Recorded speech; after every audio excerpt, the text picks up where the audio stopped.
6টা দোয়া এবং জিকির আছে, যেই দোয়া জিকিরগুলো কোরআন হাদিসে বর্ণিত সকল দোয়া জিকিরের খোলাসা, সারমর্ম এবং নির্যাস। এই 6টাকে যদি কোনো মুসলমান নিয়মিত আঁকড়ে ধরে, তাহলে কোরআন এবং হাদিসের যত দোয়া এবং জিকির আছে কেমন যেন তার নির্যাসটা নিয়মিত সে আমল করলো। বলবো সেগুলা।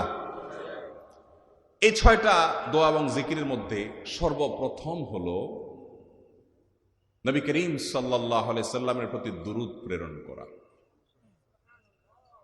নবীজি সাল্লাল্লাহু আলাইহি সাল্লামের প্রতি দুরূদ প্রেরণ করার আমল এরকম আমল, আপনি যদি সারা দিনে শুধুমাত্র নবীজির প্রতি দুরূদ প্রেরণ করার আমলটাই জিকির হিসাবে সবচেয়ে বেশি করেন, দোয়া হিসাবে যদি এটাই আপনি সারাদিন করতে থাকেন, তো আপনার জন্য যথেষ্ট হবে, আল্লাহর কাছে আর কিছু না চাইলেও চলবে।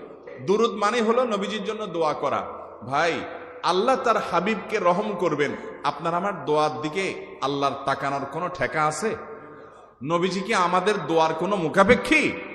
কিন্তু আমরা তার জন্য দোয়া করলে ওই চান্সে আল্লাহ তাআলা আমাদের প্রতি অনুগ্রহ করবেন। একবার না, আপনি নবীজির প্রতি একবার রহমতের দোয়া করবেন, একবার দুরূদ পাঠ করবেন। মান সাল্লা আলাইয়া মাররাতান সাল্লাল্লাহু আলাইহি আশরা, নবীজি সাল্লাল্লাহু আলাইহি সাল্লাম বলেছেন, একবার আমার জন্য তোমরা দোয়া করলে, আমার প্রতি দুরূদ পাঠ করলে, আল্লাহ তাআলা তোমাদের জীবনে 10 বার 10 জায়গায় 10 টাইমস তোমাদের উপরে আল্লাহ তাআলা অনুগ্রহ করবেন।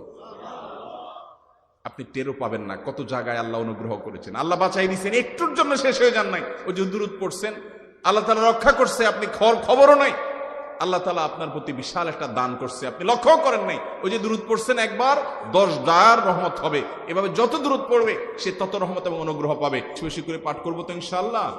সবচেয়ে শ্রেষ্ঠ দুরূদ, সবচেয়ে উত্তম দুরূদ হলো দুরূদ ইব্রাহিম, যেটা নামাজে পড়েন। আর সবচেয়ে সংক্ষিপ্ত দুরূদ হলো সাল্লাল্লাহু আলাইহি ওয়াসাল্লাম। এছাড়া নবীজির প্রতি দোয়ামূলক যে কোনো দুরূদই আল্লাহর কাছে গ্রহণযোগ্য হতে পারে, যদি দুরূদের অর্থের মধ্যে, কথা বলার মধ্যে খারাপ কিছু না থাকে।